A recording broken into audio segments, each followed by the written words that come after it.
Hello, so today we're going to make a watercolour resist painting and we're going to do that using, this is a kind of contact plastic that you cover books with. If you don't have this, that's fine. You can draw your picture on a piece of thick paper. Yeah, so I've drawn an octopus. I did count, it has got 8 legs. And now I'm going to cut it out. So I've finished cutting out my octopus. It was quite tricky cutting out the contact paper.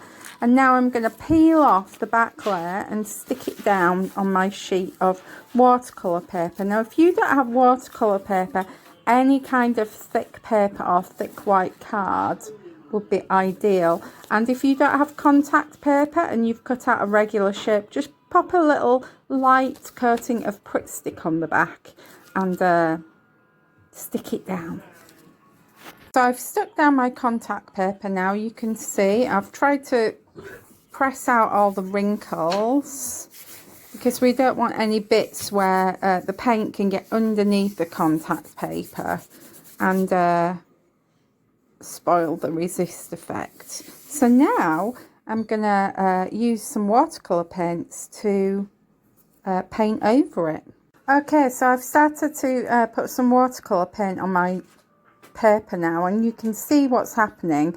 It's not sticking to the contact paper, and you can see the outline of the shape that's going to be left when we eventually strip that paper away.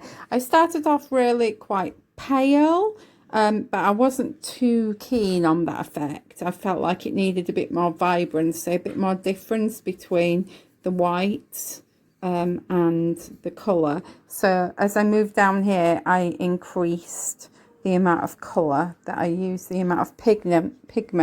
And what I'm doing, these are my watercolour paints here, but you can use any kind of, you know, poster paint type things. And just making sure that I get lots and lots of water in my colour. That one's a bit muddy, I'm not so keen on that. So let's put a bit of, got some nice acid yellow here. And it's, what I like to see is the colours running into each other. When that dries, that's going to be such a lovely effect. There you go. Can you see? So lots of water with the different colours to help them merge together, I think is the key to this kind of picture. Now I'm using mainly blues and greens because I really want to go with that whole sea theme. And what I'm doing here is I don't want that whole section to be blue, but I've put lots of water in so that I can now add some different colours. So here, see, a bit of green, and maybe some more acid yellow in this one. There we go. And really would really like some purple, I think. Oh no, look, I've got some nice dark green here, so maybe I'll use some dark green. Oh, I quite like that. That's nice. You see how it runs together? It's so lovely when the colours run together like that. So I'm more or less finished with adding colour to my picture. But what I am going to do is I'm going to splash on some water. It just makes a really lovely mottled effect. I don't know if you can see where I've put it here. There you are. It just gives you little patches of pale, almost like bubbles.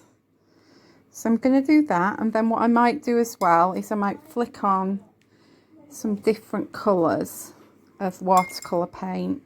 Look at that there, that's gone really good there, I like that. Just gives a little bit more texture to what I'm doing. Oops, I've lost focus. There we are. So now I'm going to do some different colours. Okay, so now all my paint has dried. I'm going to peel off the contact paper. Here we go. Ooh, it's a bit scary, isn't it? How's it going to work? It's looking good so far. Oops, it's hard to do this on video at the same time. There you are. Doesn't it look great? And what I'm going to do now is I'm going to use some Sharpies to add some seaweed and maybe some other little fishes as well. Okay, so here's my completed octopus picture, which I created using watercolour resist and adding some Sharpie details at the end. Now I've done an octopus because I thought that was fairly seaside-y, but you could do whatever you want. You could do a beach scene with maybe a parasol and deck chair or something like that in relief, or you could do a mermaid, bucket and spade, anything like that. And you don't have to just use this technique obviously to do seaside pictures. Be as creative as you like, but whatever pictures you do create using this technique, we'd love to see them. Don't forget to share your masterpieces with St. Martin's. Bye bye.